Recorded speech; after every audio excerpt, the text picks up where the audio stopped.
తెలుగు రాష్ట్రాల్లో ఆంధ్రప్రదేశ్ మరియు తెలంగాణ రాష్ట్రాల్లో ఒక ఉధృతమైనటువంటి వర్షంతో బీభత్సంగా కురుస్తున్నటువంటి వర్షంతో ప్రజలు అతలకుతలమైపోతున్నారు.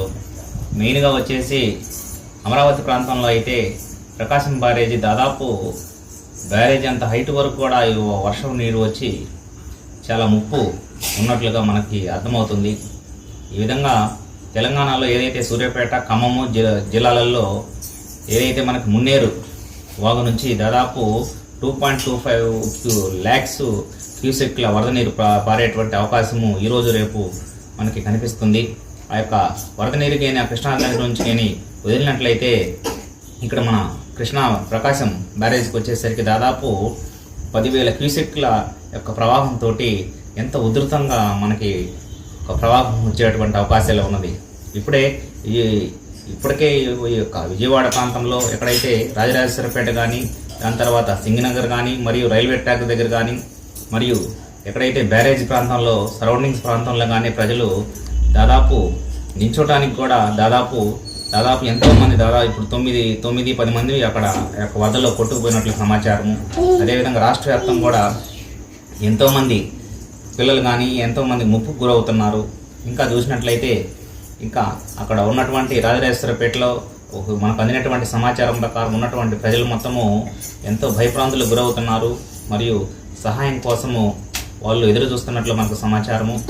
అదేవిధంగా ఇప్పుడే ఆంధ్రప్రదేశ్ యొక్క సీఎం గారు చంద్రబాబు నాయుడు గారు యొక్క ఎన్డీఆర్ఎఫ్ బృందంతో కలిసి సింగనగర్ ప్రాంతం విజయవాడకి వెళ్ళి సందర్శించడానికి ఎన్డీఎఫ్ బృందాలతో కలిసి ఆయన ఇప్పుడే అక్కడ సిచ్యువేషన్ని బేరేజీ వేసుకుంటూ ఉన్నారు. ఆ యొక్క సిచ్యువేషన్ ఎలాగుంది, ఎంత వరద సహాయం అందించాలి అనేటువంటి దానికి కూడా ఈ విషయానికి సంబంధించినటువంటి కూడా ఆంధ్రప్రదేశ్లో ఏ విధంగా ఈ వరదలు వస్తున్నాయి, ఉధృతి ఎలా ఉంది అనేటువంటిది అంతా ఒక అంచనాకు వచ్చి అక్కడ సెంట్రల్ గవర్నమెంట్తో మాట్లాడి తక్షణము పరిహారానికి అవసరమైనటువంటి చర్యల కోసం కూడా ఎస్టిమేషన్ వేసుకునేటువంటి అవకాశం ఉంది. ఏదేమైనా సరే దాదాపు ఒక 5 సంవత్సరాల క్రితము ఇదే విధంగా విజయవాడ ప్రాంతంలో సింగనగర్ మరియు రైల్వే ట్రాక్ మరియు రాజరాజేశ్వరపేట ప్రాంతంలో అక్కడ ఉన్నటువంటి కట్ట ప్రాంతము తెగిపోయి అప్పుడు ఎంతోమంది రాజశేఖర రెడ్డి ఉన్న సమయంలో కూడా ఎంతో భయభ్రాంతులకు గురయ్యారు. ఇప్పుడు కూడా తర్వాత అదే సేమ్ సిచ్యువేషన్లో అంతకన్నా మించి ఉధృతంగా ప్రవహిస్తున్నటువంటి నీరు వల్ల కూడా ఎంతో ప్రజలు మళ్ళీ అదే పొజిషన్కి రావడం జరిగింది. ఈ యొక్క సిచ్యువేషన్ని బేరేజ్ వేసుకొని మరియు వాటికి సొల్యూషన్ని తీసుకురావాలని అందరు ప్రజలు సహాయం కోరుతున్నారు. అదేవిధంగా ఇమ్మీడియట్లుగా రాష్ట్రంలో అన్ని జిల్లాలకు కూడా రేపు అనగా సోమవారము సెలవు ప్రకటించడం జరిగింది.